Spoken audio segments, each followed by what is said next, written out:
I will call the Port of Newport Commission work session to order. As per our agenda here, there's an opportunity for any public comment. Anyone like to make any public comments? State your name. Nothing heard. I'm good. Nothing heard. Terry, any updates before we get rolling? Yes, I was just making my list of updates. You will be receiving a budget work session agenda and packet no later than noon on Thursday for our budget work session on Tuesday the 9th at noon, which will be at the OSU Extension Office upstairs. It's noon o'clock. Noon. Yes, because there's another meeting in there at 8. Yeah, so that's at noon on the 9th, and we were holding a date on the 16th for an alternate potential second meeting, and I'd like to make that an official second budget work session. We have enough material to break into 2 meetings that makes it a little more manageable for the staff to present really solid revenue projections if we can do that meeting on the 16th, and I think we had that as a hold on all of your calendars. So if that works for you all, we will do that as budget work session number 2, and you will get that agenda no later than, yes? Does that not I will work? most likely be on the road that day, but I can call in if that is not. Okay. Oh yeah, absolutely, absolutely. We will have that packet out no later than noon the Thursday prior. So if there's any things you see and you want us to talk about it specifically, you can give us a heads up in advance and we'll make sure to bring that up. But absolutely you can call in. And that meeting, I think we scheduled here at noon. So we'll do that in two sections. I just wanted to let you know that we'll confirm that second date. The other thing I wanted to let you know, we had talked at the meeting last Tuesday about community ice and a special use permit to get that ice operation up and running on a piece of the currently leased area that we're leasing from Rondis and using for gear storage. That should get signed later today. The agreement is very clear about Community Ice's responsibility to put meters on both electric and water so that they will be billed for that, which will be their 2 primary utilities that they're going to be using. They will be billed directly from the PUD on electricity, and we will do the meter reading once a month on the private meter they're putting on and bill the water at our current city water rate back to them. It's apparently illegal for us to make any profit on that, so we're not going to mark that up. It's very clear in the agreement that they are not allowed to use the pier or any other port property without express written permission in advance, which would then kind of trigger a bigger conversation about wharfage and moorage rates, which we had talked to them about as a backup plan, but we made it very clear after our discussion last Tuesday with them that that's not part of this 3-month special use permit. And the reason it's 3 months is that they gave us the required 180-day notice, 120 days, 30 days, 100 and some days ago, anyway, that we have to vacate the property on June 25th. 3, 6, 9, 12, yeah, 90 days ago. I had to do that math. And so that gear storage is not going away. I want to make sure you all know that we are relocating that. I mean, that space is going away, but we're relocating gear to other places. I know that's been sort of a rumor out there that there's no more gear storage, but that's not the case. Aaron and Don are working very diligently to make sure that they have room for gear in other locations. So, yes. I'm going to this one blank. So do you think, is Ronnie's outreaching to the fishermen on their own that they would also be renting their space, which used to be our space for storage at all, or or does it doesn't matter really? Are they going to use that space for their own revenue-producing gear storage? Like maybe some fishermen don't want to move, is it going to be a Rondi's gear storage area? I don't believe that is what they're going to use it for. I think they're going to use it for loading ice onto trucks and doing other things. Okay. But, yeah. That entire gear storage area right now. Well, I don't think they're going to use the entire area, but I think they want it for truck circulation. And I think mostly they want to load directly onto vessels. But, yeah, we haven't really talked to them about what they are specifically going to use that for. But they have not said that they intend to rent storage space. I just want you to ask that. Well, they've been pretty sensitive about trying not to, Right. like, take the rug out from under us and give us time to make sure we could relocate storage, because they know that's a big source of our revenue. And, yeah. Are we making sure that the stuff we're storing is in use? Because I know that has been something in the past, that some of that gear was out there and was just being left, was not in use. It was not The what? the gear in the gear storage area. Right. And it's been an issue for a long time whether or not the stuff that we're moving is actually in use, or it's not just derelict. No, I won't say derelict gear, but gear Yeah. that's no longer in use. Well, whether they're using it or not, we charge for the square footage. So from a revenue standpoint, we're not dictating to anybody whether that gear, whether we feel it's usable or not. I suppose if we get into a situation where we run out of space and we can't accommodate usable gear, we would have a conversation with folks. But I think what Don said the other day was that people were using this opportunity to sort of clean up. Right, and that's what I was just What they making had- sure that yeah. they're doing, so. Yeah, we just don't want them to reduce their footprints too much, because that reduces our revenue. Right. And the last thing is, I just had a long conversation with Kent Gibson about the challenge he's having with folks that he has to turn away for annual mortgages. He has turned away 3 folks in the last couple of weeks, and he said in the last year to year and a half, he's turned away 20 different vessels. And he said, we got to figure out a way to get Port Dock 5 and 7, rebuilt, renovated to accommodate. And so I just thought I'd bring that up so that you're aware. If you hear anyone, if any fishermen approach you and say, hey, what's going on at the port, I just want you to understand that it's not without a lot of angst that Kent does that, and it's a tough situation. And as a matter of fact, he's concerned about this weekend that apparently there's a storm coming, and he said, everybody's going to try to hit the docks, and he said we're already oversold. So he's concerned about making sure that we don't create a worse situation for ourselves there. So that's all I had for you. Any questions? On the availability of slips. Yes. Obviously, Kent's keeping Aaron in the loop on that as well. Oh, yeah. So they're reaching similar conclusions, tanks but no tanks. Like there's no juggling we can do around that would facilitate the size of the boats that are looking for moorage. They're the larger boats that are looking for moorage, and Aaron and Kent and I talked about the potential of trying to incentivize some of the smaller boats moving over here to the South Beach Marina, but the bigger slips over here are already full, and so without doing some work here that might include dredging, because the channel to get into this marina is not dredged very deep, 7-foot draft, I think, 7 to 9 feet, something in that range. And so it didn't appear to be feasible to try to slide folks over here either. So But they're primarily large boats that Yep. are saying, yeah. and are they local? Are they?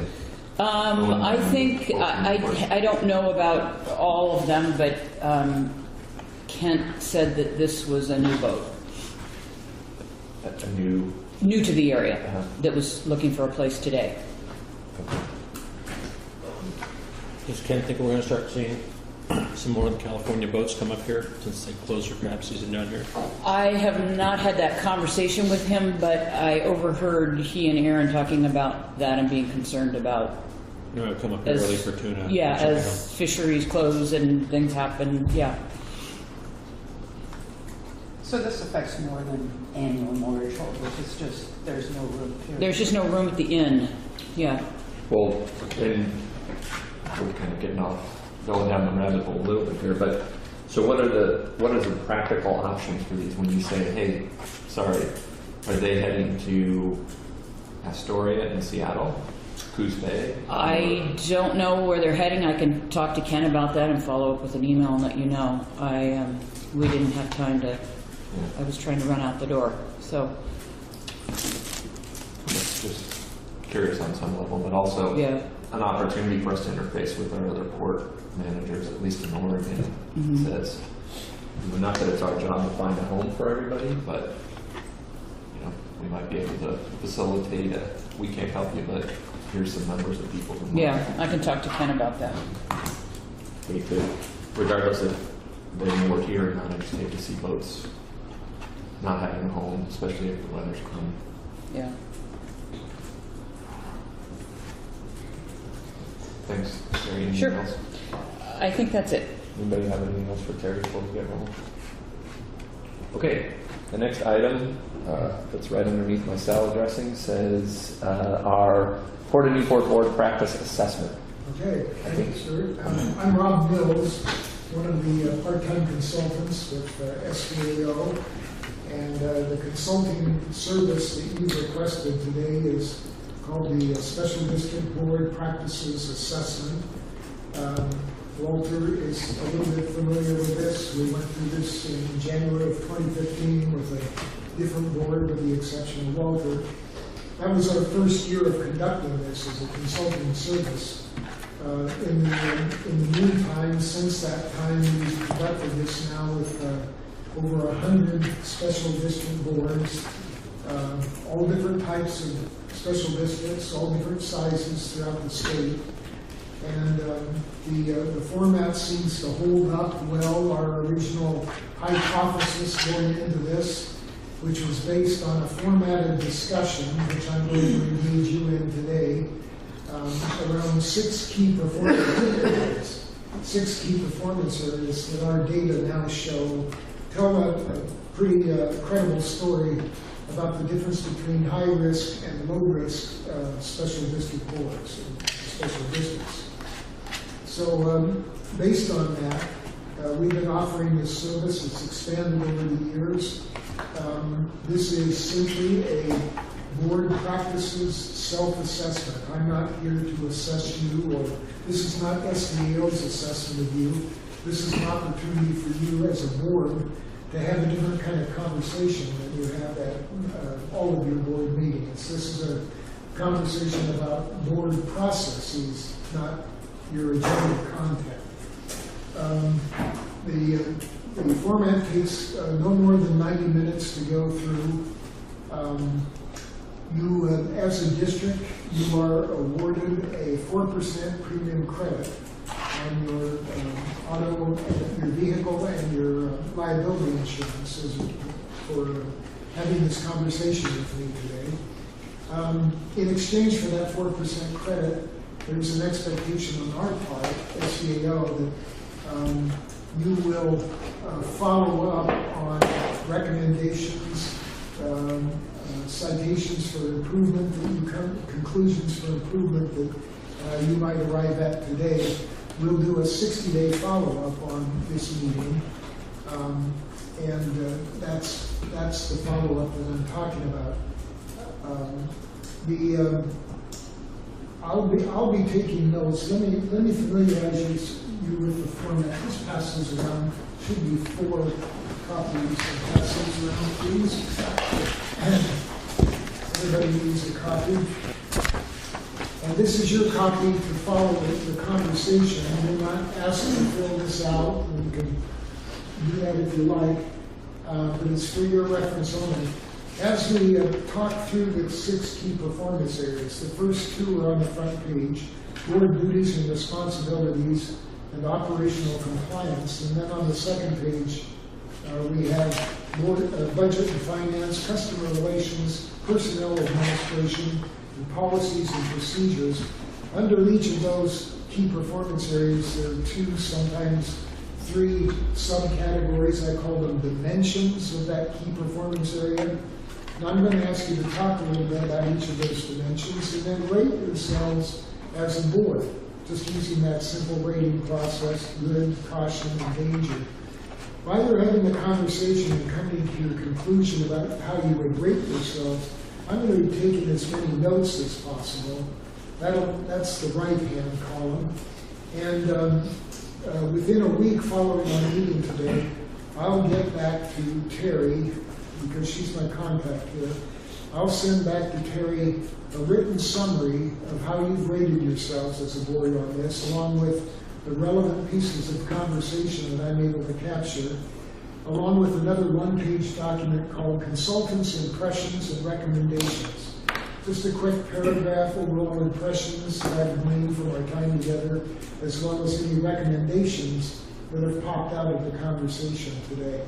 The expectation would be that at your next board meeting, your next regularly scheduled board meeting, that you'll devote some time to reviewing those documents and planning any follow-up actions that pop out of those documents. So, Rob, when we're commenting on this, are we commenting as a commissioner, as a member of the Port District, or, I mean... You are speaking as a district board, as the Port Board. I mean, our comments, I mean, are we basing these on our own personal views as a commissioner, or is what we hear from the public? I mean, what's the breadth of what you want? It would be nice to capture both. But Okay. I'm going to be asking the question in terms of how do you see it Okay. as a member of the board here? All right. But if it branches off, and that is a good question to ask on some of them, so we'll get there. Okay. Okay. Other questions or concerns? Okay. All right, so the first key performance area, board duties and responsibilities, the first item there is adherence to standards of good stewardship. What this is referring to is you are stewards of the public trust. As a board, you're entrusted with a huge number of facilities, resources, personnel, and a large responsibility from your public to be good stewards of those resources and provide a much-needed prosperous service to the community and to the state. So the first question here is, as a board, how do you see yourselves performing in terms of your stewardship responsibilities?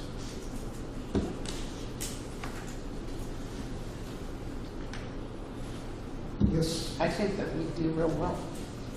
Okay. Why, Sarah? How would you? Because we, I know each of us in our daily walks of life run into a small town.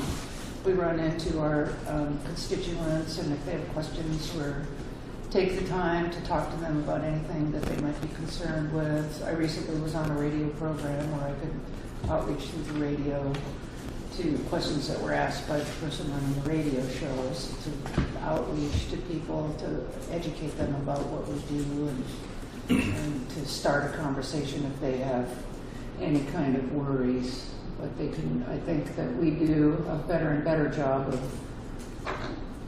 trying to stay ahead of them having a lot of questions and letting them know what we're doing, and very transparent meetings, and all of our notes and all of our meeting minutes are out quickly through the Karen's work. So I think that we're transparent and good at educating people and answering questions about the work. How do others see stewardship? Jim? So I think it's improved. I think there's, if you look at this like it's a year thing, there's been some tumultuous times with our management or managers we've had, where we've had a really short-term manager that was then let go. I think there's a lot to that. There's nothing done wrong with this as far as the public. It's just read the newspaper and having their trust. I think what I initially heard you describe that, I would put this as caution, not good. Maybe not danger, because we've had some good progress, but I know we all want to be transparent, and it's a very big effort of ours, but there's been, you look at it in a 12-month period, I think there's been some rocky roads. So is People, that- board members resigning, and GMs being let go, or at least one GM being let go in that 12-month period. I think we're stabilizing, but there's, yeah. When did you come on? When was it? June. June? Okay. Do we want to look at this in that context, a year? Yeah, I don't make that look that Yeah, wrong. yeah, because I always figure we're just moving forward every day. Walter, you've got the advantage of a few years of perspective. I'd put it between caution and danger. I mean, we have legislature against the commission. You know, we just hired our third general manager in the last 2 years.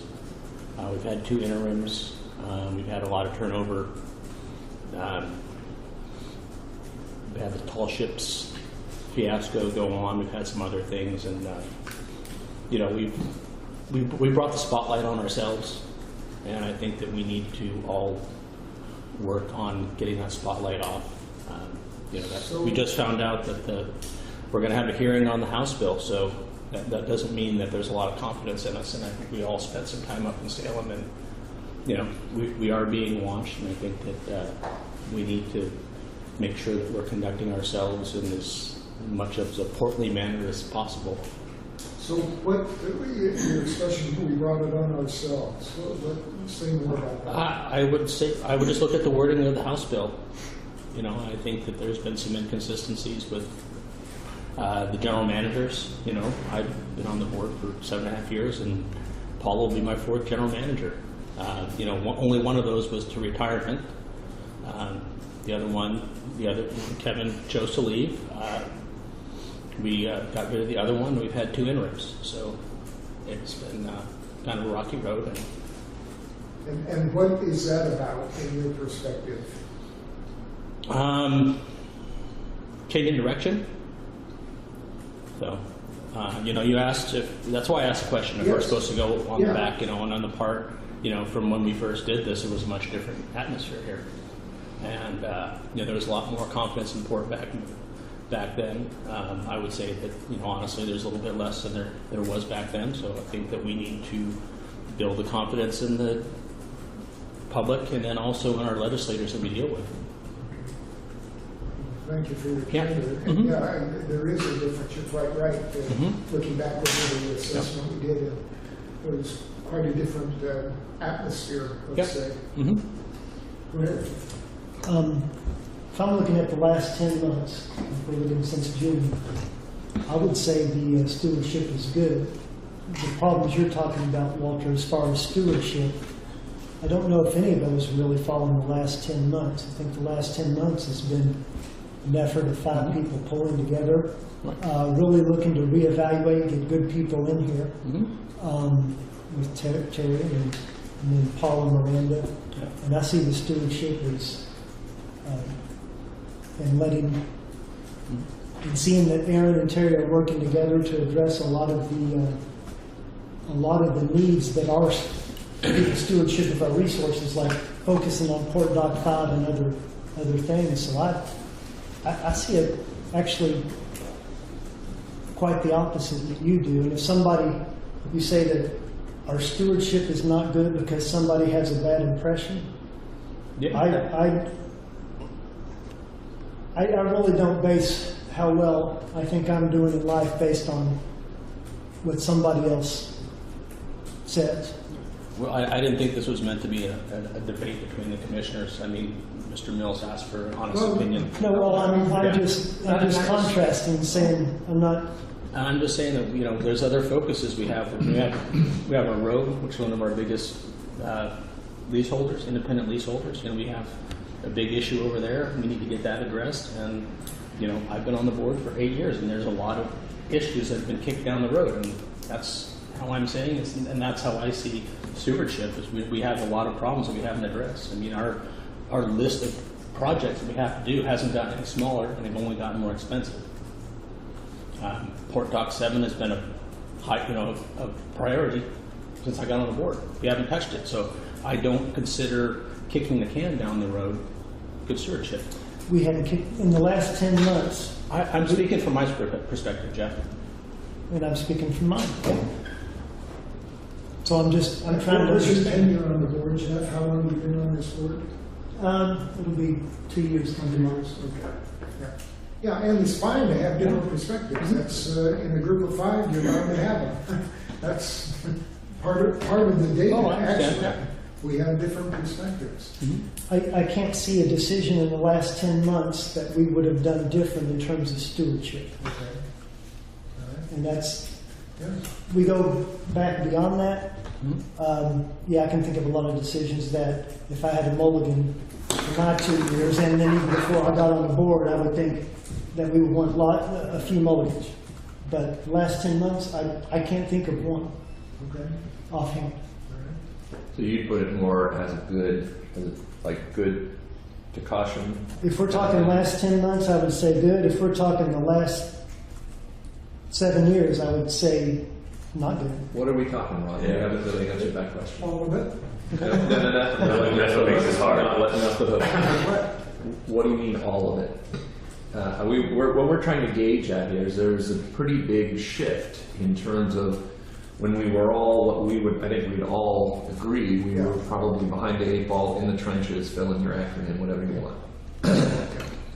But there's been a time where, of recent, that at least from a board perspective, that I think that we have gone through a transition a bit, for lack of a better word. Okay. So that's what we're trying to get at here. Do you want us to go back into, we'll call it the dark ages? I think we've- Or I think would you we've like us to covered it. stick with So some 12 months? we're here where we are right now, and what does it look like in the future then?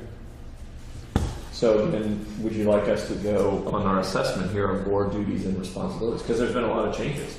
With the exception of Walter and I, we have 3 commissioners that, Okay, so. let me ask it Help this us way. out. Yeah. As a board, what do you feel you have learned from this collective experience going way back to Walter's frame of reference to the current time?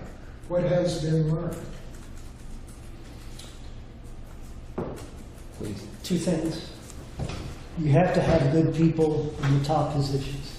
Okay. If you don't have that, I don't care what you do as a board. A board can't be much better or any better than their general manager because they're the ones who are really running the show. You have to get good people in top positions, starting with the general manager. The second thing you have to do is oversight. If things aren't going well at the general manager level, it can't go 3, 4, 5 years. We're charged with oversight. So to me, getting the key person, the general manager, and then just oversight if things aren't going well. If the general manager's doing great, the board may not have to do a ton. But if things aren't going great, that's the board's responsibility for oversight to figure out what they do about it. So I think those are the 2 things I think we've learned from my time and even looking prior to my time. Okay, so, yeah, Sarah. I've learned in our time that we need to we need to compromise. You know, we were really holding our guns and, you know, we're just stony faced about, no, I believe this, and no, I believe this. And so I think compromise and, you know, respect for each other in that compromise is that you force yourself to listen to somebody who's, you know, butting up against what you think. And so I know that was something I learned in a big way, was to really dig deep to compromise. You feel that's missing right now? No, that's what we did to come together. Okay. And so as the future goes, I think always knowing to respect your fellow commissioners and their opinions as much as you can argue all day long, but under the underlying relationship that we have with each other is that we respect each other. And I believe that was the hard, long road to where we are now, which I think is good, a good place. Okay. This is helpful. You have another? Well, I think maybe I'd add to some of the points that Jeff made. I think one of the things that we failed as a port, not just on the board as a commission, but also within the port, was we lacked communication with anybody outside of the port for the most part. We didn't communicate with the Port District. We didn't communicate with the city very effectively, I don't think. And we didn't communicate with our state and federal representatives. And we may have had all the excuses in the world why we didn't do that, but it didn't change the fact that we had a responsibility to do it. Okay. And I think we failed at that. And what are you doing differently about that now? Well, I think we've taken a much more proactive role to doing that. We've done it on a number of different levels. On the port side of things, I think we've prioritized communications to the point where we've actually hired a consultant to help us. I think, as Walter alluded to, we've spent time, each of us in Salem, interfacing with our state You have? representatives, Okay. absolutely, and even in the federal level as well. We've spoken to each and every one of our federal senators and representatives of our area. And probably, again, from my perspective, what's probably even more important than all of those things is we've started communicating more effectively locally. And I think, we could have the greatest line of communications with people outside the district, but if people aren't understanding what we're doing here locally, it's all for naught. It So goes is no place. Sarah's episode with the radio station, is that an example of what you're? Absolutely. We've done radio shows. We are engaged with the city now in the Vision 2040 planning. We're engaged with Chamber of Commerce. I mean, and these have all, and this is why I beat you up a little bit on the timing of things, because I would argue, let's say, for lack of a better time, 10 months ago, we weren't doing that. I think if you went to the city 10 months ago and you said, "Hey, city, what's going on with the port?" It'd be like, ugh. So what was the awakening on this, Stuart? What opened people's eyes to the need to outreach like you're describing? Well, I don't know. I don't want to dominate. Jim, what do you think? You were kind of in the chief Well, I think we started listening to our constituents. At least I have been. I've only been involved since that time, but kind of can see what people were missing. I think hiring Terry was pretty key in that piece. I mean, she wasn't here the whole 10 months, but she's been here 7, right? I think that's helped give us a lot of stability.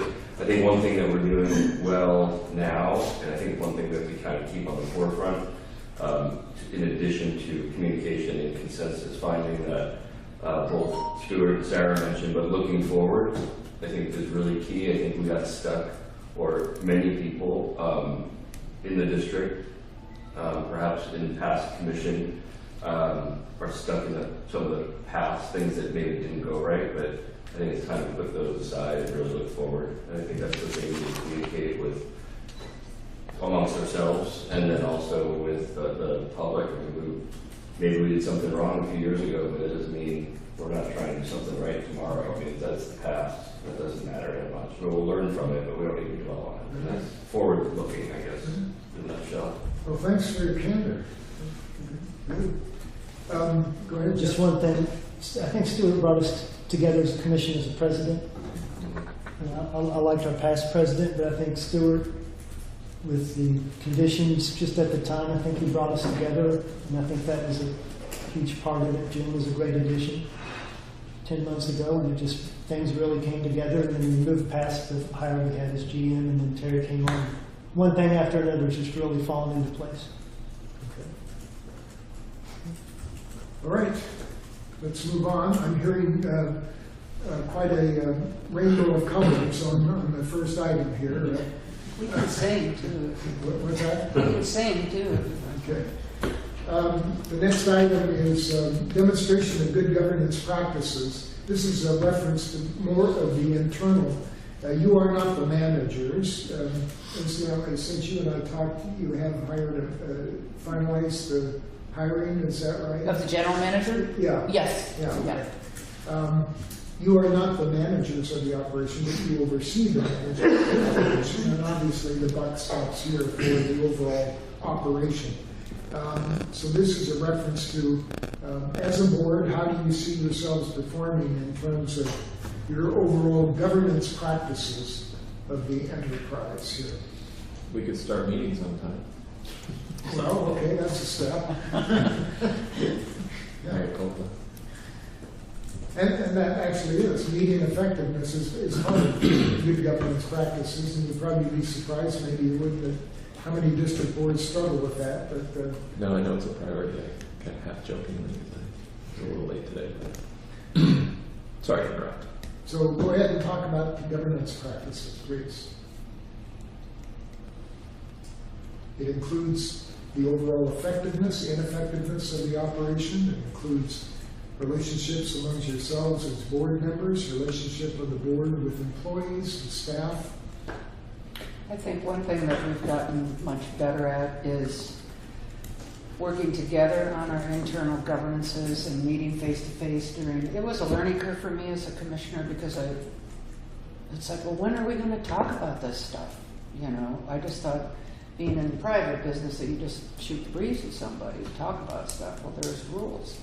So, you know, it took a while to get used to, oh, this is when we talk to each other in these, you know, full meetings, public meetings. And so that, I think we've learned a lot by, when I started, it seemed like we were a split commission and that discussion about items weren't necessarily happening at our public meetings, that people were dumbing up, not really saying what they felt, kind of a little more secretive kind of stuff going on behind the scenes. I picked up a lot on that before I was a commissioner, and it was talked about in public meetings that some of the commissioners didn't really feel like they were part of the commission.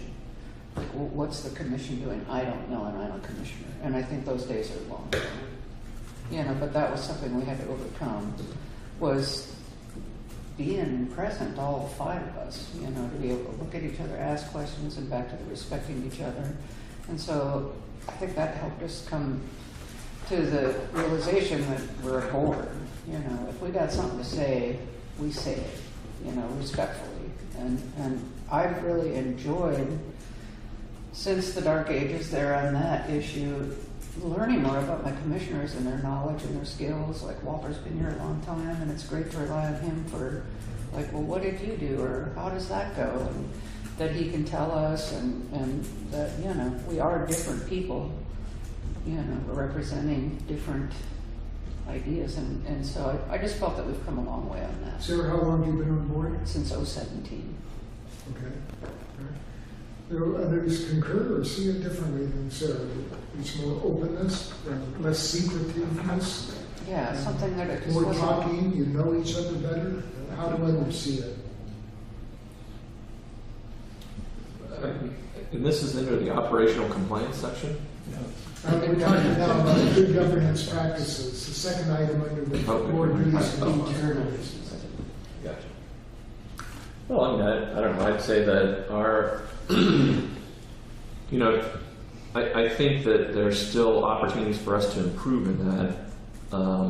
You know, one of the things that we've struggled with, I think, from the port staff's perspective, is with vacancies in it. It's put a lot of strain on the port staff. And, you know, one of the things that I was chatting with Terry about the other day was the importance of us getting our meeting packets out a little earlier, so not only the commission can review them, but also the public has a chance to chime in and, you know, be ready to come to a meeting with educated enough to ask the right kind of questions. And I think, you know, I'm saying this knowing that we've already kind of done it, but I think we can improve there by making some hires, which we're in the process of doing.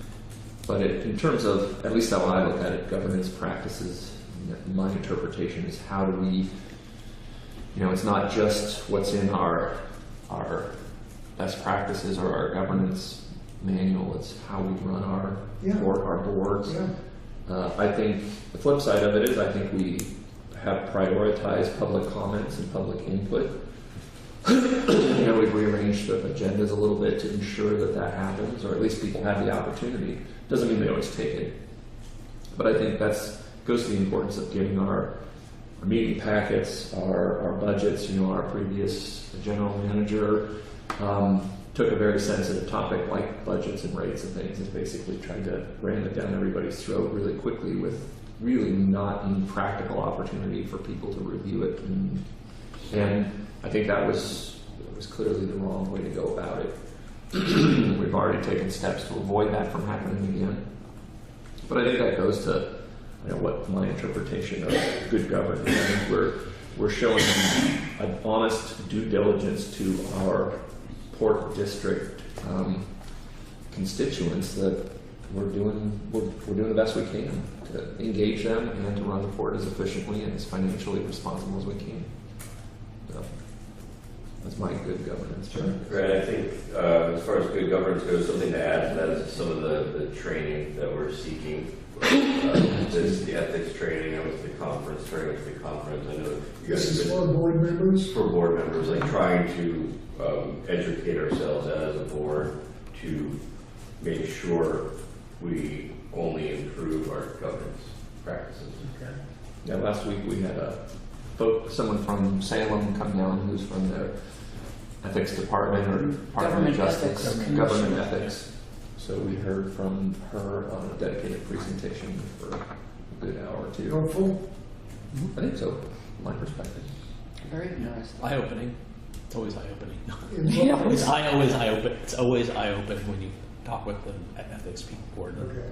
So, I'd put it as good. I mean, we did hire the financial person. We did hire Paula. That'll be the first time in over a year and a half that we've been fully staffed. We haven't hired the financial Oh, person okay. quite So- yet. All right. Well, we are on. We're in the process. we're in the struggle of that Yeah, right so now. basically what we've done is we've been running the staff has been really doing a great job about keeping the port going.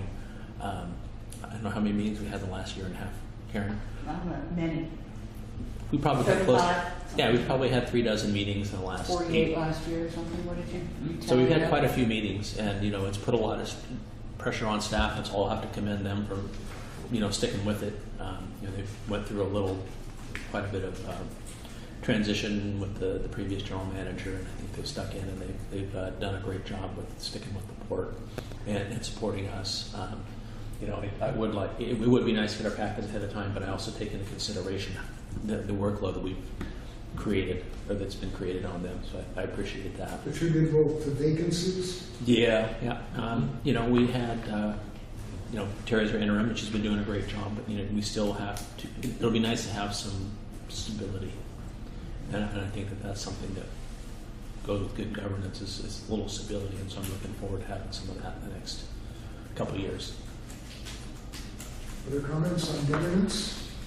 Can I add, I don't know that this is appropriate in this section, but I think one of the things that we struggle with in terms of our financial capabilities is budgeting for some of those administrative infrastructure pieces that would make the port more efficient and ultimately more effective. And I think that is one of the things I just want to highlight for the commissioners, that we need to make sure that that's an area we continue to try to balance with maintenance and repairs and other things. We need to make some systems investments, and I just feel, Stuart, you and I have talked about this a bit. There's some areas that we're not going to be able to correct it in 1 year with the purchase of a new computer system, for example, but we need to really evaluate and scope out how we get to solutions that are the most beneficial for the investment for the port, because we have limited dollars to invest in that. But I think we're always going to have staff turnover. That's just a fact of life. And I think when you add that on top of the fact that we have a lot of manual systems that really make pushing that work out difficult, and it opens you up to all kinds of problems potentially, and your opportunity for errors and mistakes it just increases. And so that piece, I would just say that's something to just make sure that we keep our eye on that moving forward. It's an important piece. Okay, good, thanks. Under the category of governance, being a resident here, I hear about the years-long dilemma of the port about the dilemma between logging and fishing, or shipping and fishing, the priorities that the port establishes for those two industries. Am I way off base, or is that a fair characterization a dilemma. It's an issue we are facing Yeah. at times. So where does that stand? What do you feel? Do you feel it's an issue as a board? And if it is an issue, what is being done on that issue? Well, yeah, this is under, what context Well, under? I'm talking about governance. We're talking about an issue now. Governance of the, I'm asking about a specific issue under governance, the issue of the shipping versus the fishing and the allocation of resources to those. Jeff, you have a comment? Well, I just wonder how much we really want to open that door and delve into it. As far as governance, we're trying. We've hired the general manager.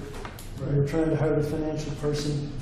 A shipping deal is not an easy venture. I mean, the Port of Portland, with all their resources, it's a struggle. It's a very big thing to deal with.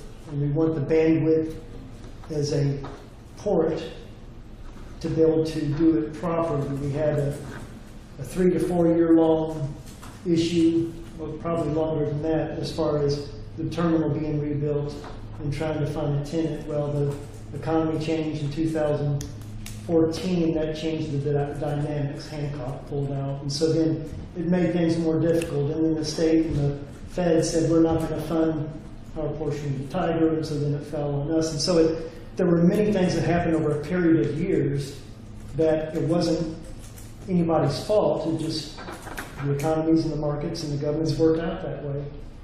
And so now so the door closed on that chapter as far as that deal. That was years long in the making, okay? So then now we try to figure out, well, okay, then what next?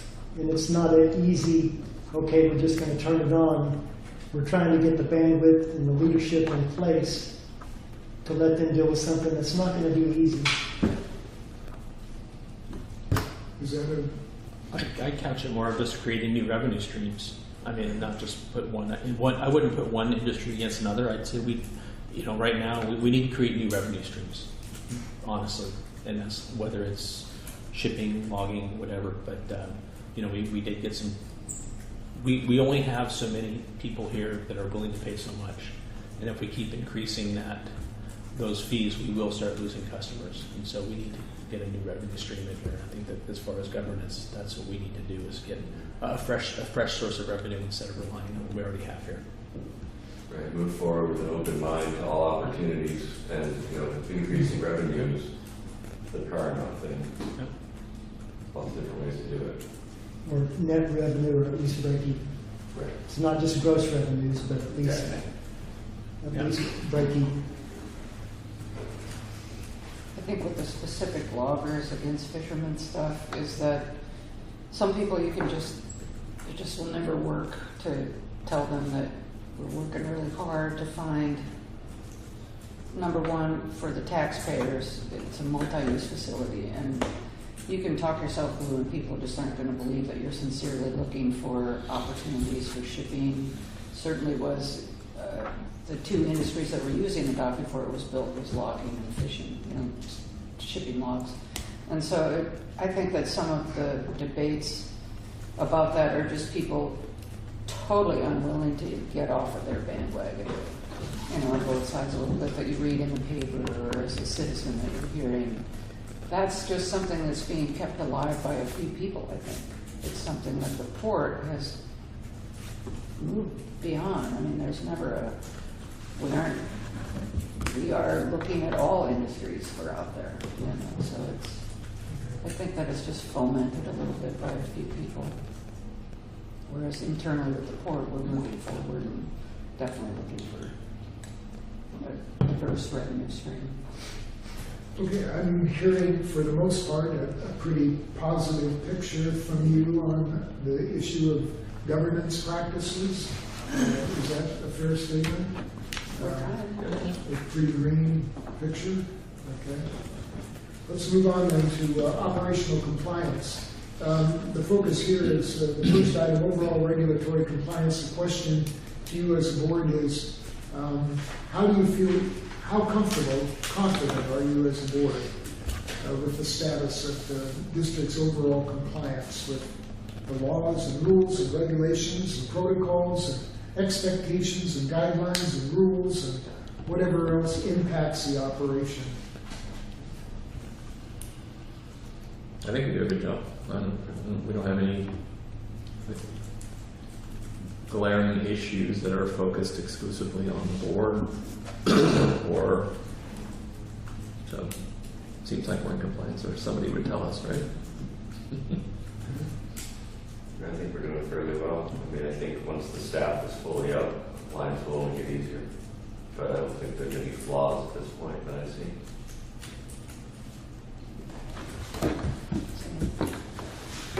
We struggle a bit with the capacity just in time, and I think you're right, Jim, when we are fully staffed, it'll be easier because training is one of the issues that we have a hard time finding time to do.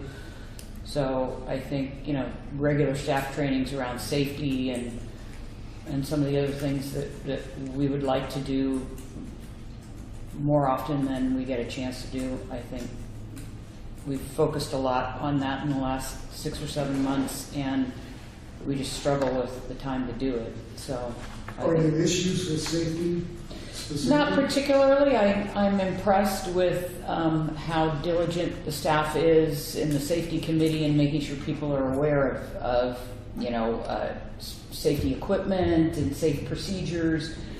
I think there are some trainings that would help further that. Our safety issues and our injury rates are really low in my evaluation, and yet at the same time, some of the frequencies of trainings needs to be a little more regular. So, but we don't have anyone that's saying you're negligent for not doing these things. It's just, it's an area of focus with the team that I think the board should be aware of, that the management team is really trying to make sure that we up that game. Specifically in HR compliance. Right. Well, it's some HR things. I mean, it's just like we learned last week that all of our volunteers and all of our employees should at least do that online ethics training so they have the awareness and those kinds of things, and how we onboard new employees and add these things to the package, and first aid training, CPR training, and some of the other confined spaces and these things. We haven't been doing those things on a regular basis and keeping them as up to date as we need to. And so I think there's just opportunity there as we have more managers to help support those programs and make sure that we accomplish those things. We will. And it's a priority I think the staff is trying to do the best they can, but it is, it's been a challenge. But Is this new information to you as board members, what Jerry's talking about? I know she's been improving it kind of in that context, or making efforts to address it and identify it. That's the context I would take that as, not a lacking, but as improving or needing to improve.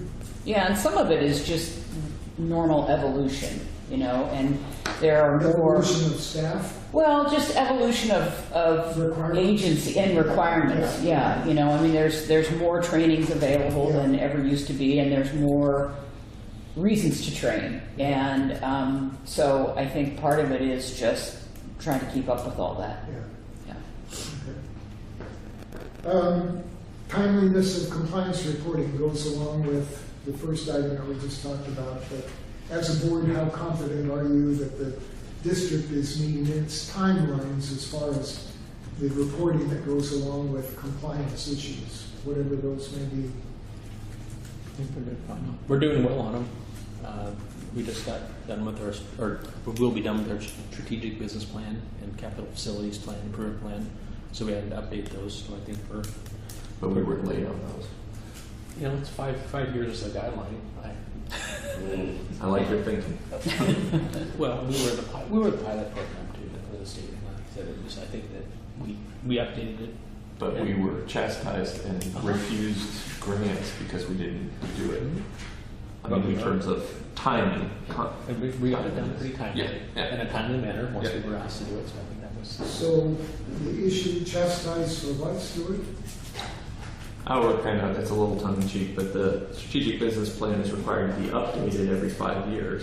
And with our good friends in Salem were holding us to that. And to the extent that they weren't really willing to invest any additional state funds into the port until that document was updated. And so, you know, again, if we go back to the dark ages, we had to triage some things, to be totally honest with you, and that's a process that takes a while, the strategic business planning update process. And we basically had, as strange as it may seem, we had bigger fish to fry. We were in the midst of dealing with a general manager issue, budgeting issues, personnel shortcomings, or personnel vacancies, and we had to prioritize things. So the strategic business plan was punted a little bit. Yeah, well, we lost Kevin. He was going to be doing that in Mhm. 2017, and so You it was lost what? when Kevin Oh, okay. left. Those are we vacancies. were in the due to a vacancy, we would have been. And in 2016, we had we did have a grant, and we were looking at doing an overall strategic business plan for the. We're going to start here in South Beach, and then we're going to expand it. And we're going to go after grants, and that just never came about when he left. So we would have been on time, put it that way. So you have a strategic plan Was supposed to be coming up, approved. don't you? An update to it. It's almost completed. It'll be done May 10th. We'll have a final. We're still in the draft It's not that other one. stages. Or even worse. Okay. I think the budget thing was also something that was concerning of how close we got to basically port shutdown because we didn't have a budget submitted. And I think we're correcting all these things, but if you're looking backwards, those were some of the concerns I had with timeliness. Yeah. I think we've made tangible effort or tangible progress on eliminating those from happening again, but that was a real issue. Yeah. I mean, we basically ushered through a budget that none of us felt was, well, at least I can say for myself, I wasn't comfortable with at all, and we subsequently had to revise it. Is that the current fiscal year budget that you're talking about? What happened to your budget committee? They got mad at us. This was an issue with the last general manager. Yeah, This is- Okay. Yeah. All right, Yeah. I think we'll chalk that up to that for sure. okay. We were presented, the budget committee and ourselves were presented with a pretty poor budget from the previous general manager. And to expedite things, we did approve it with the notion that we were going to have to amend it in the next couple of months. And Jeff and I worked pretty hard with the staff to make sure that the things that were in there were taken out and that it was amended. And everyone's very comfortable with it now. So, But if we didn't pass it, no one would get paid in the port. yeah. So, Pretty significant. Yeah. But staff handled that challenge really well. Really stepped up. Yeah. So let's then bridge from that to the next potential compliance challenges. What's looming out there as a compliance challenge that needs to be faced? I'd say some of the PERS requirements are going to be a challenge just because it's going to be for future budget considerations. PERS, First, yeah, okay.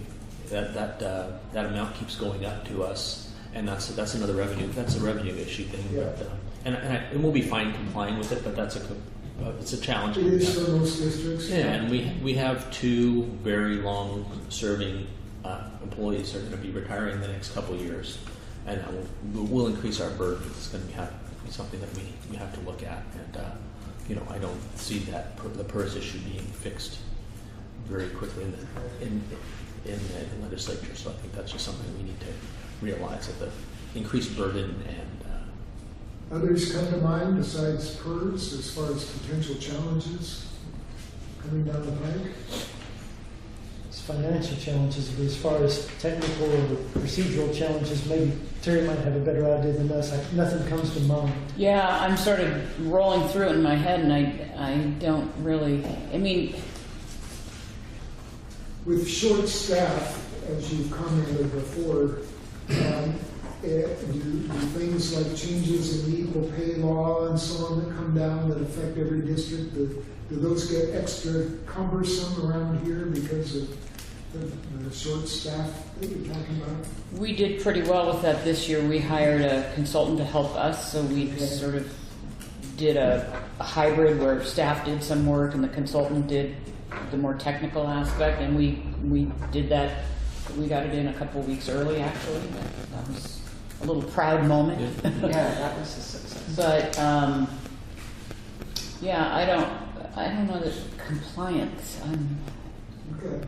Yeah. So would like environmental compliance fit under this? Sure. I think you'd go in there. Sure. So I know we have aged infrastructure, and I'm not positive any of that is directly, indirectly, I'm sure it relates to some type of environmental compliance. I'm not positive about the status of our oil storage and waste oil and all that, although I've seen it.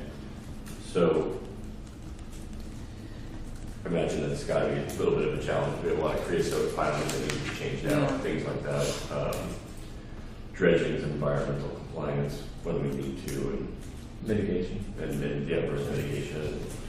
So I think that should Yeah. be captured somehow. I just didn't know.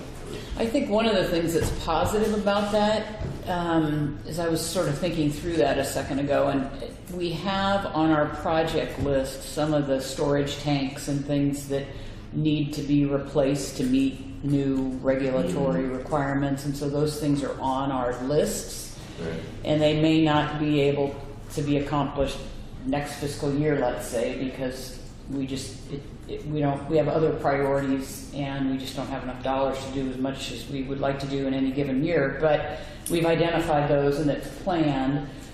And the same thing with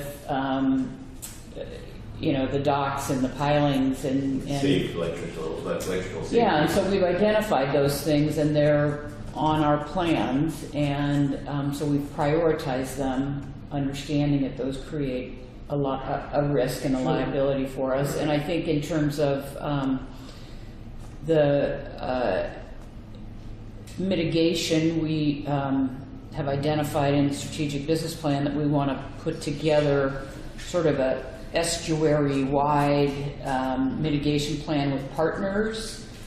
And I mean, I think that's a bit of a creative approach to how we might work with other users in the estuary and try to come up with some solutions that have a higher level benefit that also facilitate us in terms of permitting when we need to do projects and mitigation sites and things. I mean, some of it's a bit hopeful, but I think So the word mitigation refers to environmental mitigation. I gotcha. So Okay. yeah, and then there was one other thing that you mentioned, that just a second ago. The dredge spoils. I mean, I think that's a challenge for us in terms of additional locations as the property that we've been leasing at the international terminal from Rondis, and as that property gets turned back to Rondis, those spoils that we've been storing there become our responsibility to relocate if they're not desirable for Rondis to use in their development. And we've determined that there's a large portion that are not desirable because it's got too much organic material in it. And so, I mean, we understand that, and we're sort of strategizing about how to deal with that. I mean, I sort of feel like all of those, if you want to call it risks or challenges, we sort of have plans for how to approach that. So I feel pretty good about that. Okay.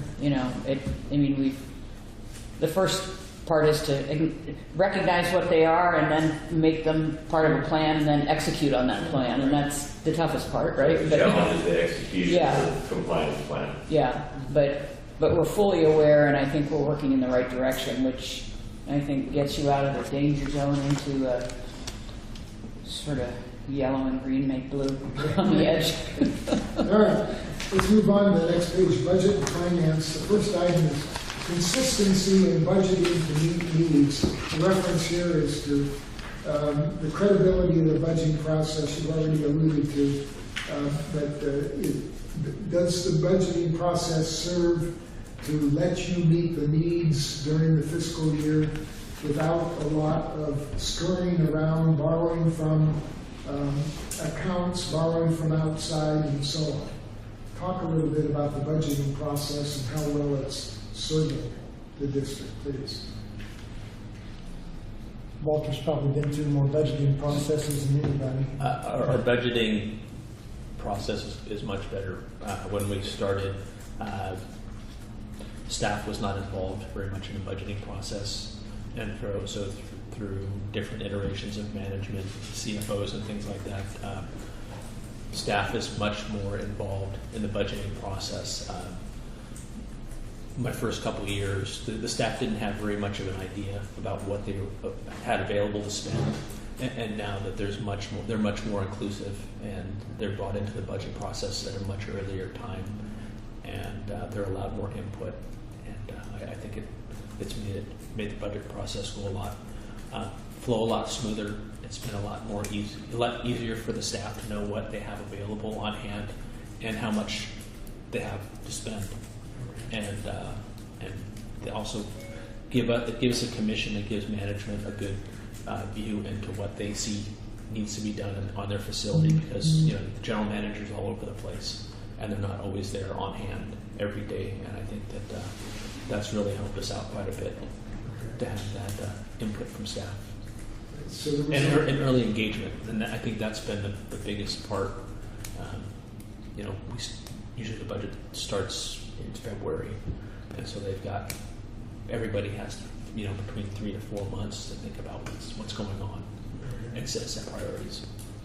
All right, so Terry announced at the start of the meeting that you have a budget Work session. coming up. Does that presume that you have a budget committee, a new budget committee in place yet, or not?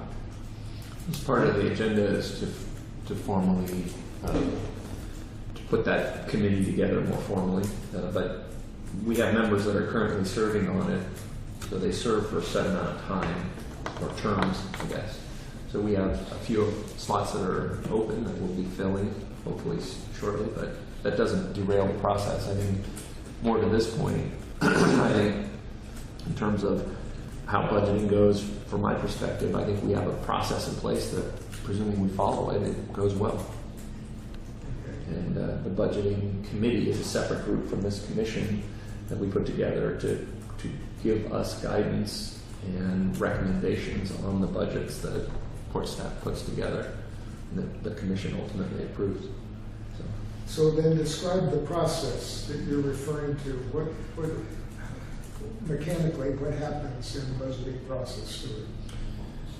Well, I mean, I can certainly provide that. Terry's started the discussion, and so did Walter. So there's input from staff, department heads, and there's others that could just as easily talk about this. So jump in just a anytime. description. But roughly speaking, the Port staff is engaged early on. They put their department heads within the staff provide their recommendations. This budget, essentially, those recommendations get put together in a budget.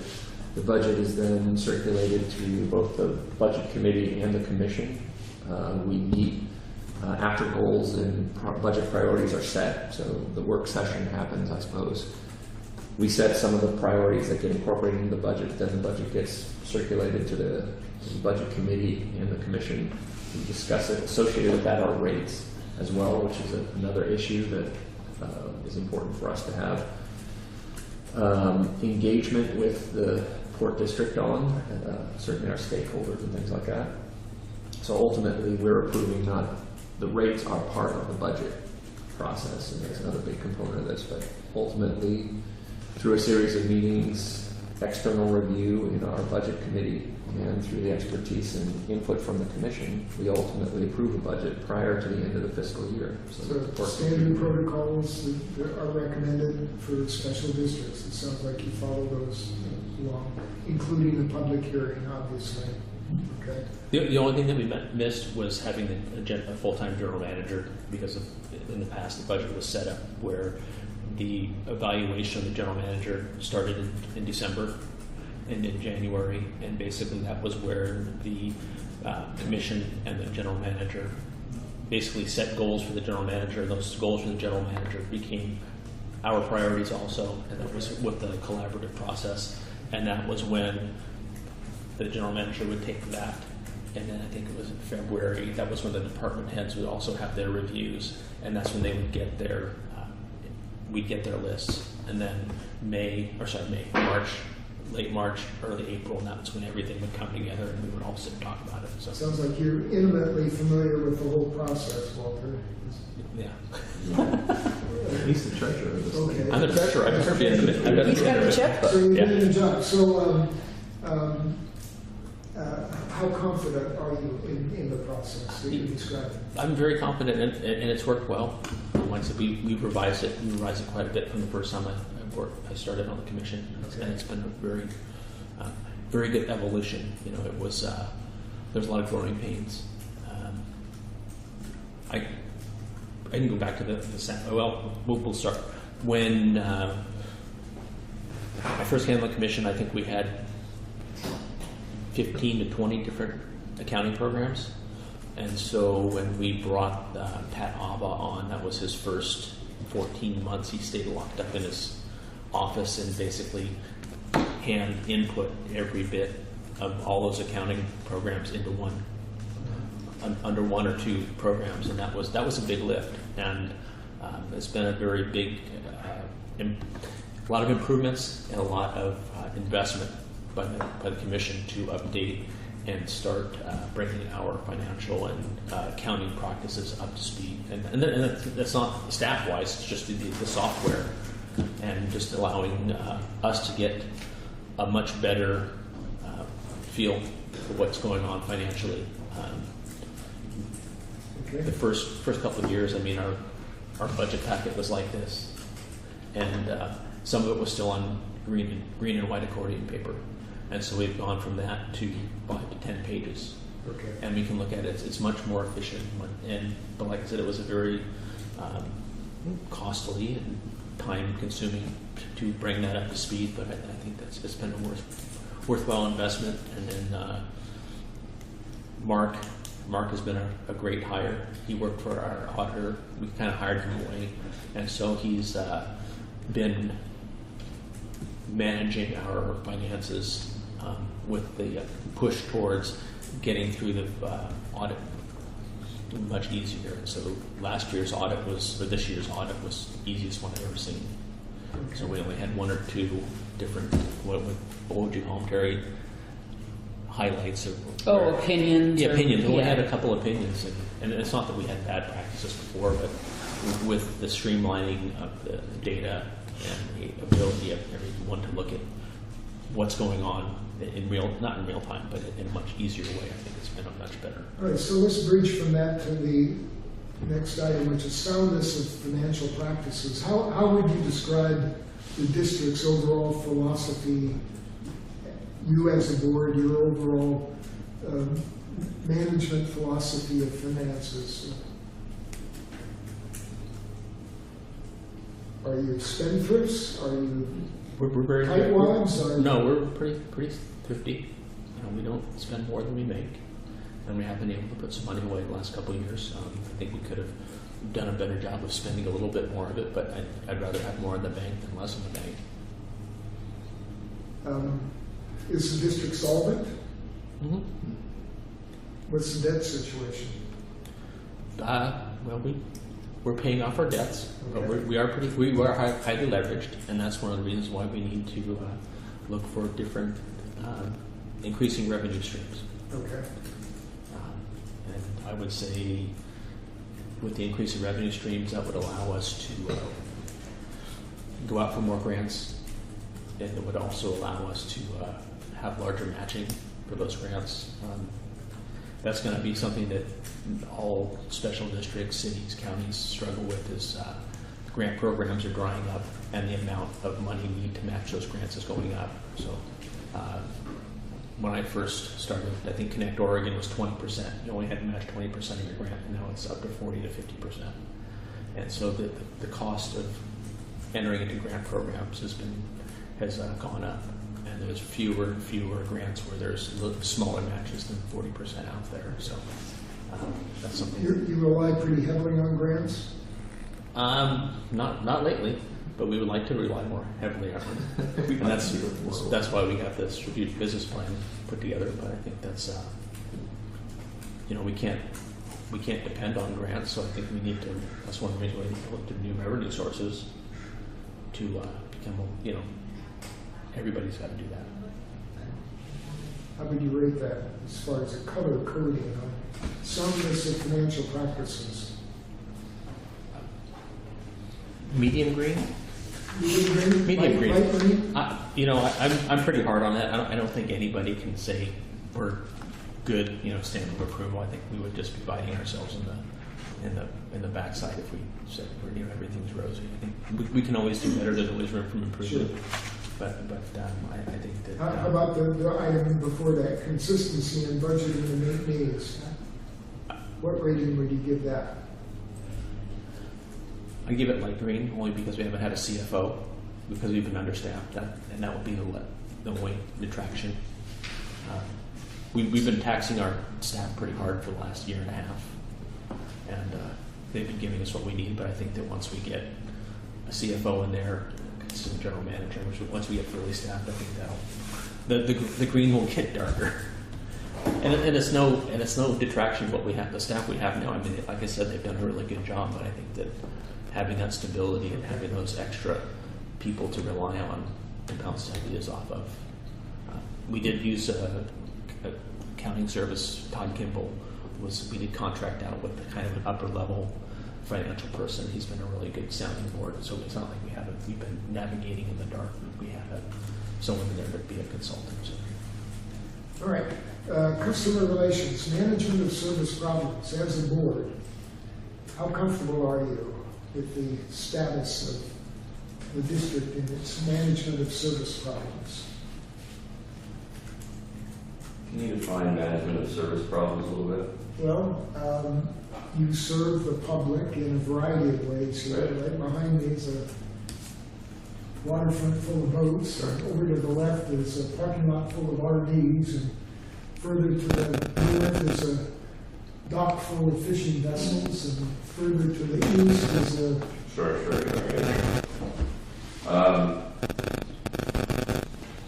Probably in the yellow just due to deferred maintenance, but we're addressing that, and the next step is to actually accomplish some of it. So I couldn't say green because of deferred maintenance, but I think we've done a green job of identifying what needs to be done. Now it just needs to be Such done. as a green job of identifying... Green being good, identifying the capital improvement plan, Okay. item by item, and having that prioritized. And associating rough or estimated cost with each item. And the prioritization and the estimation is pretty key. And now it's just starting that process, and I think we've knocked a few things off that list this year, and we will continue to do so. Deferred maintenance piece, as far as bigger capital projects, we have grant opportunities in there, we have some matching funds, and we have prioritization of those as well. So I think we're somewhere between yellow and green.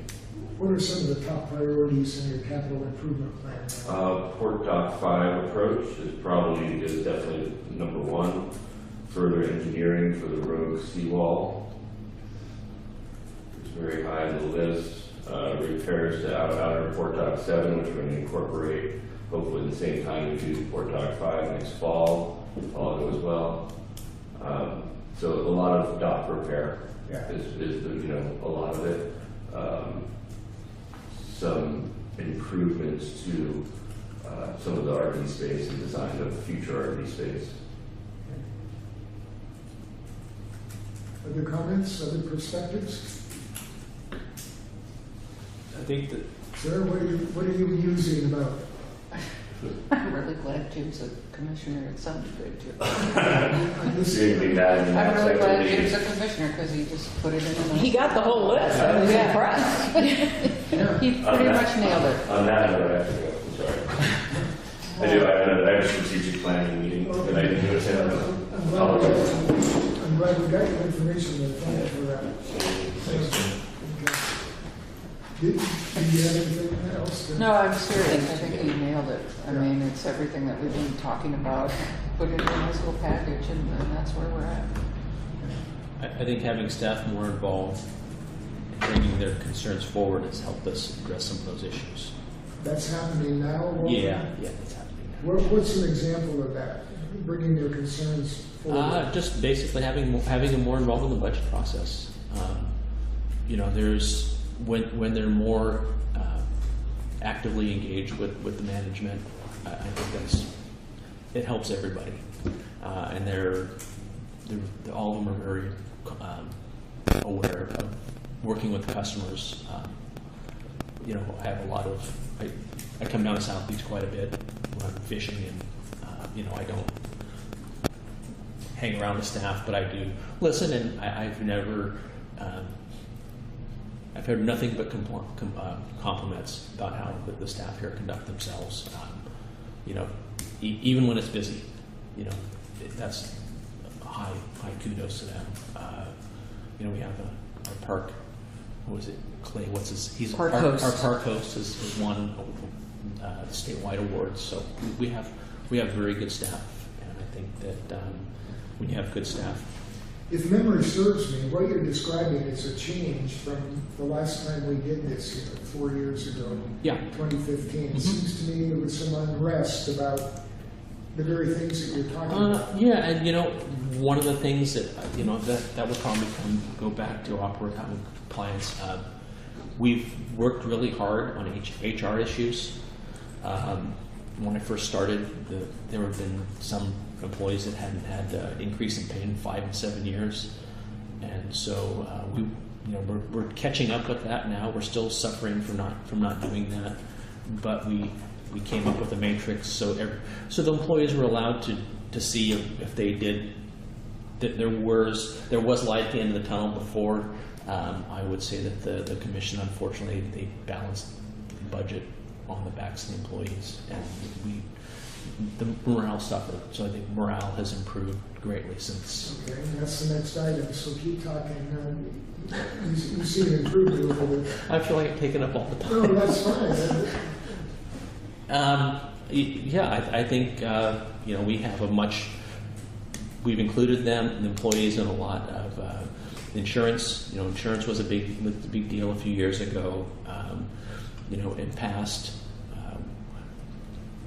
we do supply insurance for our employees, and we incorporated with them about what they were willing to pay and what the port was willing to pay, and so we came up with some compromises there, whether it was raise the rates, keep the deductible low, or meet. So we ended up paying some of their deductible.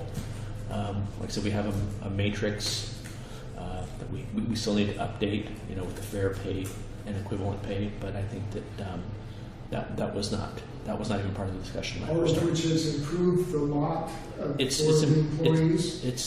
but it's improved the morale here quite a Oh, bit. sure, yeah. And I think that we've seen the benefit of that.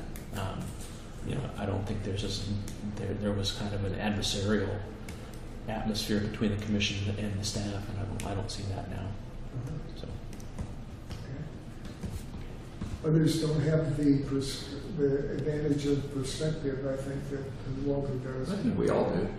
But I don't think that's necessarily. no, and, I mean, we're not we haven't been here Yeah. as long as Walter, but Even the last I think couple of years, we've seen those changes. Have we? I think. we didn't have an HR manual. Okay. But up until 3 or 4 years ago, and then Terry's brought a lot of that stuff up, but that wasn't. We had a facilities code. This was a big deal too. This was a big step for us. We were basically working off a facilities code that was a boilerplate one from 1993, and so we spent a lot of time working on the facilities codes. One of the things that the employees liked the most was that we now have enforceable policies in here. Before, if a customer was doing something that they weren't supposed to be doing, the employee would ask them not to do that, and there was no recourse for that action. And now, whether it's doing damage to the docks or whatever, now they can be fined. and that wasn't there before, and so a lot of the employees they didn't wish to engage people when something was going wrong because there was no recourse for it. They would just tell them, what are you going to do to me? And now we've given them the tool, and we also use. Yeah. They have a tool for that, and that's been a big thing. We cleaned up the docks. That was a safety aspect.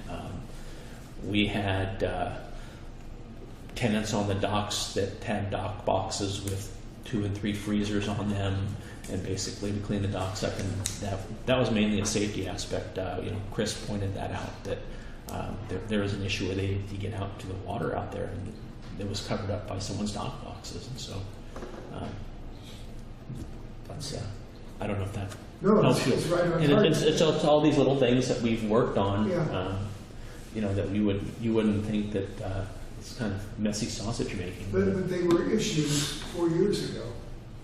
5 years ago, yeah. 5 years I think ago. 2013, 14 is when we did the code. So Good. I mean, they're not part of the board, but you got 2 staff members right here. What do you guys think? About? Just that, staff morale over the last 4 years. Karen, you've been here. Well, I always say I love my job because it's a job worth doing. Mhm. I do feel that.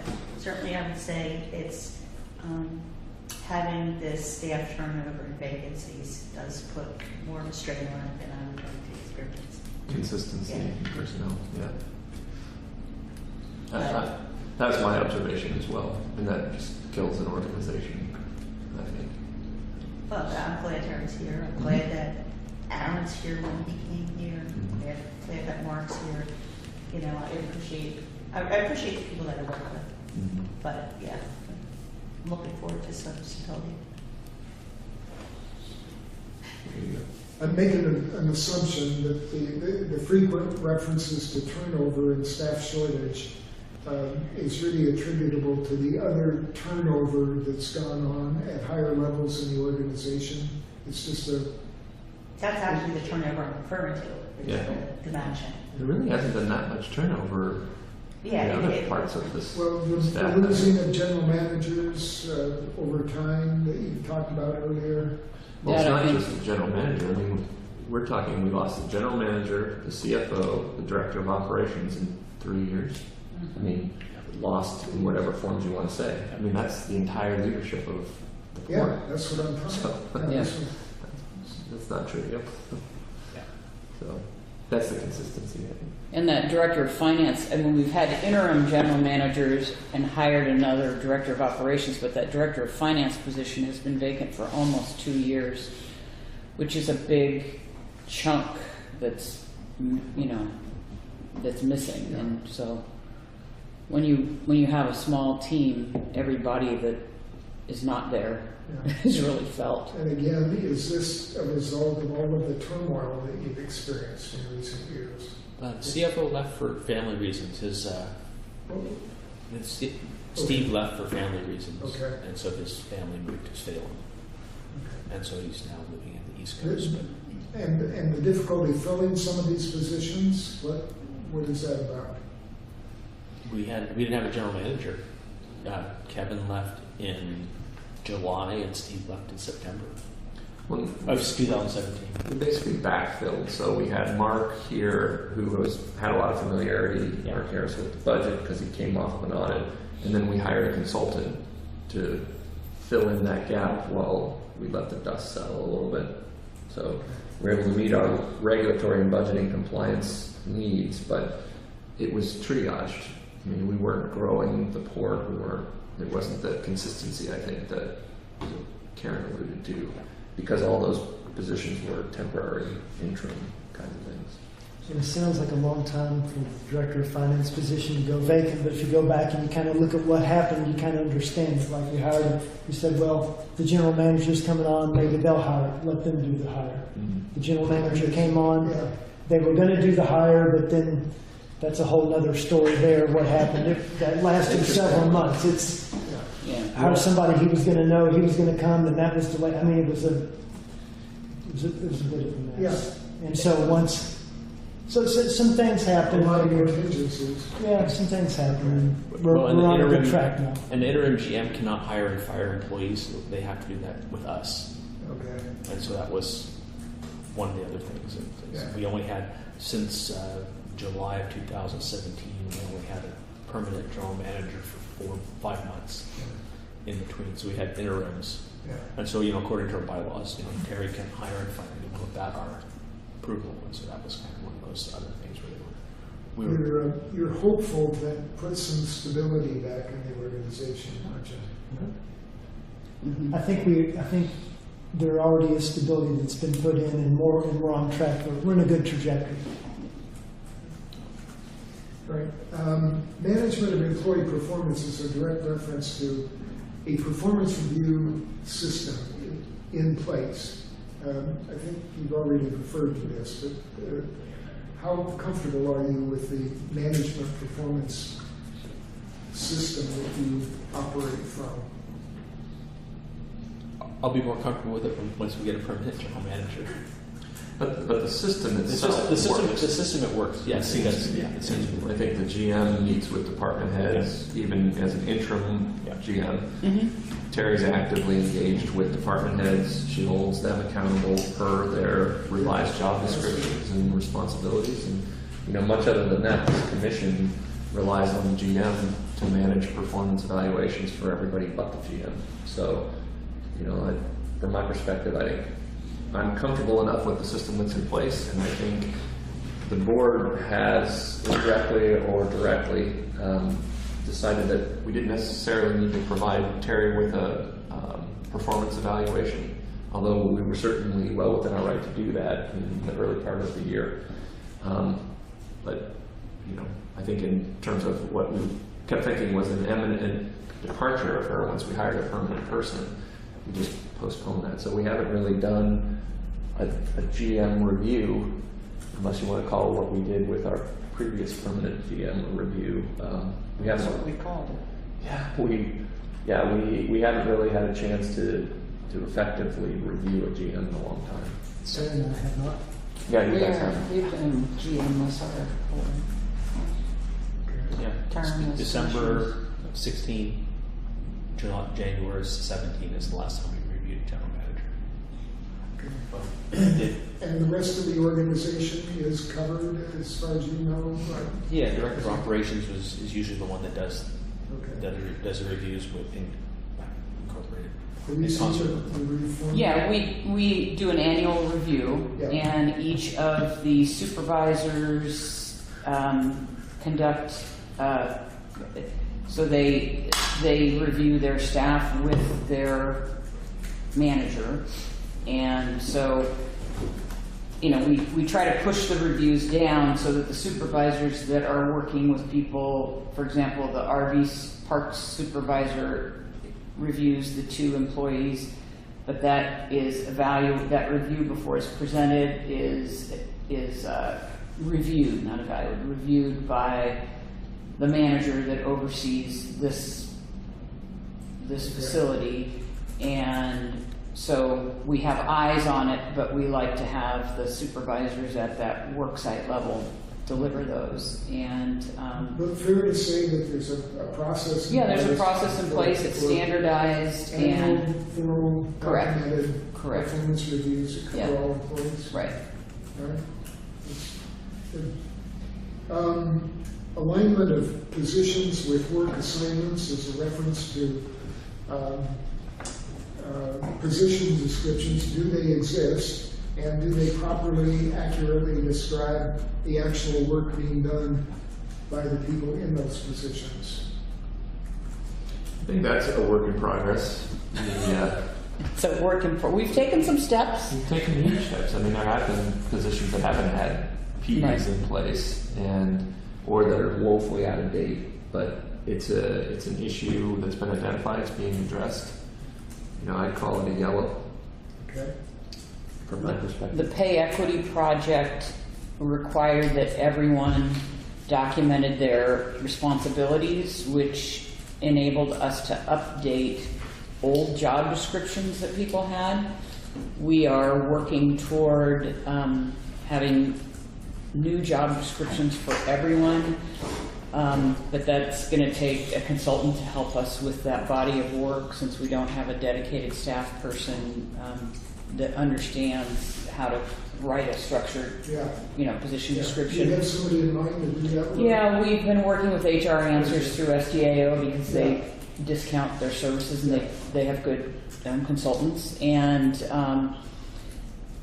so I think that there have been enough changes in at least the administrative functions, not so much out in our facilities. Those positions haven't changed dramatically, but in the administrative functions, we've had some reorganization of duties, and so a number of those job descriptions will need quite a bit of tweaking. Okay. So that things align properly, but it's not dramatic enough to, have a major impact, I would say, but there are some things that need to be realigned in certain folks' job descriptions. And then the other piece of that is we need to do a market study with our salary scale so that the commission can understand where we line up with other courts, with the local market, with comparable jobs, and just have an understanding about did we take care of all those issues of folks not getting paid for a number of years that Walter talked about a few minutes ago, and are there adjustments we need to make, or how does all that line up? Because the commission just needs to have that information to make an informed decision about where they want to be in the marketplace sort of situation. So I think that body of work we haven't gotten to, but that will be passed on to the new GM as a piece of work that needs to be done in the next year or so. And go ahead. I was going to say on our position descriptions, what we're working, what I think we're still working on is like the past CFO, he was a manager over here, and we've kind of changed that description. We're going to need to address that in this upcoming budget session. The HR person was also the CFO, and once he left, we didn't have an HR person, and so we didn't have really someone identified as had it kind of fell to Mark and Becca without being handed to them. And so I think that the commission really doesn't do job descriptions for anyone other than the GM, and so that's where I think the consistency and the stability of having a GM will help with that. And everyone does some things a little bit different. And like I said, we didn't have that consistency there. So I think that once the commission has identified it, we'll be working with the new GM, and she'll be able to address that as amongst many of the other things that are going to be on her plate. Does the new GM know that these things are going to be on her plate? Was this She knows. pretty well outlined? It's not a plate, it's a dumpster. She knows. She's heard my laundry list Yeah. of things that How would are. how would you react? Oh, positively. I mean, I think it's, not everything is going to happen the first month she's here, and she understands that. And I think some things are prioritized higher than others, and so that's part of our transition plan, is to talk through those things and, just try to help her understand what's in motion and what is on the back burner that needs to move to the front burner as soon as there's room, and sort of keep working through those things. And some things there's layers to, you have to take a step here and understand something before you can take that other step. And so, Sarah, you were going to say something? Well, the alignment of positions and work assignments and the pay equity piece and all of that, I think it trickled down to all of the port employees, the boots on the ground, that it gave them, I was listening to one of the guys out at the terminals, was like, I got a performance thing and I got a raise, and then they came back and said, oh, you can get even more. And so it gives them self-worth and makes pride in what they do more, that they're part of the team. I think the job descriptions and the pay equity piece really help the entire organization. Yeah. And we were in compliance with the Oregon pay equity law compliance deadline 2 months. we were early. So.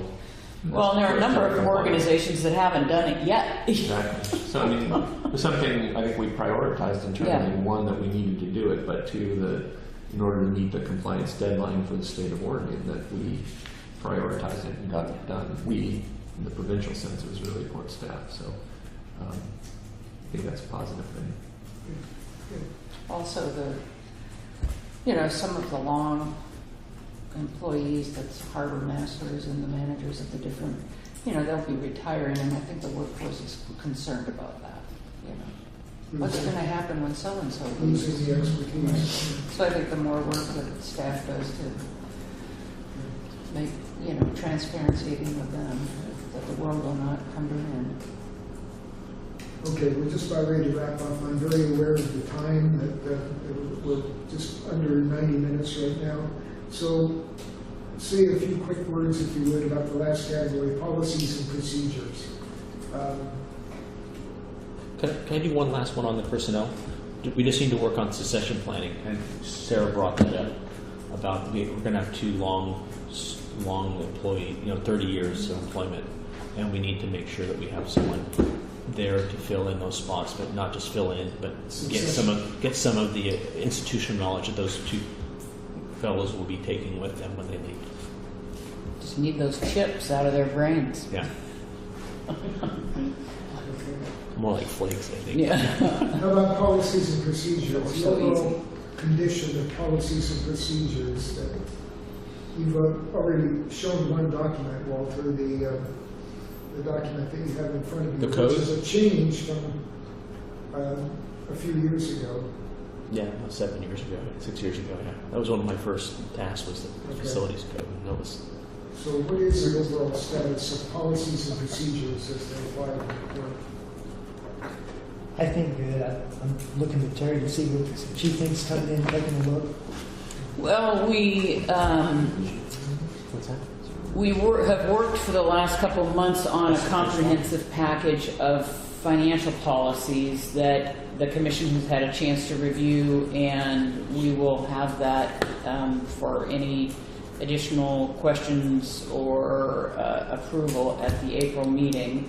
So that includes all kinds of financial policies that were practices, but they hadn't been formalized as a written policy. Such as how we handle collections of, fees that we charge for, and how, just a step-by-step process for that, or how we do some of the policies around our accounting practices, and just some of the day-to-day financial policies that are part and parcel of us just operating the business of the port on a regular basis. And so our financial consultant helped us with that.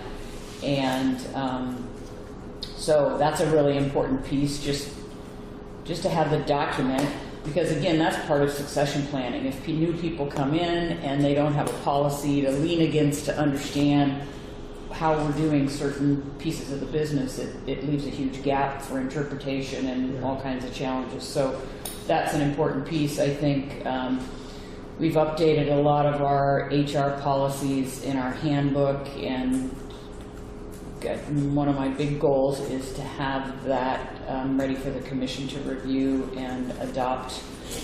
Is that done with HR Answers also? Or is that We did that with HR Answers and SDAO's new HR staff person, Monica, and we're just trying to get some of those things sort of up to date, and then that document will be ready. I mean, some of these things are just really important functional pieces.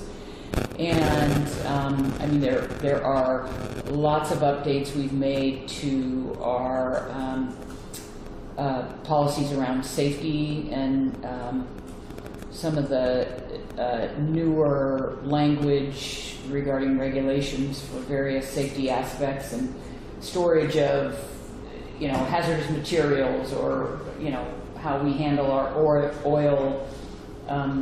We collect used oil, and how we handle those products and how we dispose of them properly. We have new policies. So I feel like there's a lot of areas where we've fine-tuned and updated things. There are still things we are working on. I think every organization is always working on this laundry list of things you Do you want to. believe you're fairly comfortable Yeah, I think. about this area? Yeah, I think that there were a couple of glaring things, and I think we've addressed those, whether it was a financial policy or a human resource policy. I think those things we've identified, and I think we're doing pretty well. Okay. You want to add to the, I think the commission does a good job in looking at the numbers that are in every packet that we get and oversight, that we bring up things that, well, what was that all about? You know, bigger money that's spent. And so I think there's a lot of really good procedures and policies in place that nobody's going to be able to go rogue. You know, just go no off. cause for alarm, huh? I feel very comfortable about it. Anybody else? It's always going to be a work in progress. So it's always going to be a work in progress. Always. And it's going to be With something that, everybody, yeah, and I think the only thing that really constrains us is time and finances to do some of these things. And I think that if we work on the finance part, we should be able to find the time to do it. Like I said, it's a 100%, I wouldn't say 180-degree change, but it's a big change from when I first got on the commission for what's available to staff and also the resources available. SDA didn't have a full-time HR person until a year ago. So I think that they have that, and we have the access to that person. That's going to save us a lot of money in the long run and help us get some of these policies and procedures written down. Good. I think that's something that we've done, pat the report and the commission on the back, is that we've gotten a lot of these things, like Terry said, written down. Not that we need to have every little thing written down, but there's a lot more things done in manuals and procedures, and even the commissioners' packets when they came on. My commissioner's packet was a couple pages, and sat down with the general manager and said, "This is what you're supposed to do," and then kind of learning from the other commissioners. And so now that there's a binder and the expectations are there, the training's available. I did all the training and things like that, but now that there's more of these things written down, there's less less areas to wonder about. Put it that way. Fewer gentlemen's agreements. All right, I want to respect our time allotment here. I appreciate your time. I'm curious about something. I want to ask, I don't know if it's appropriate or not, but I've stayed tuned with the events that have gone on around here for a few years because I live down in Seal Rock. I get around to talk to a lot of district boards. Some have wonderfully smooth operations, not a care in the world. Apparently, others are fighting things day to day. You've had your struggles. How are you holding up?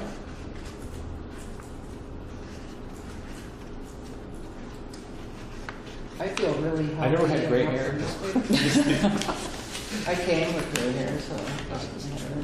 But it's tough. You get burned out. So it's affected my business, I guess, my real life more than I thought it would. Just time. It's affected your business? Yeah, but I'm called away and I've got 4 messages. Where are you? I was wanting to talk to you. Just daily stuff.